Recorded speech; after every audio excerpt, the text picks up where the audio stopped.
பூங்காத்து வீசுது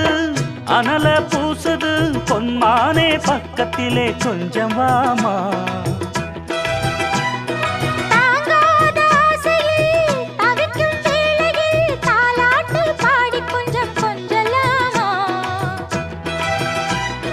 சேலை கட்டும் நந்தவனம் நீயா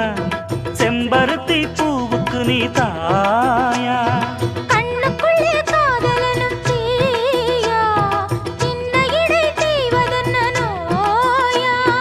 கட்டியணைச்சா முத்தம் பதிச்சா நோய் முழுக்க தீர்ந்து விடும் வாமா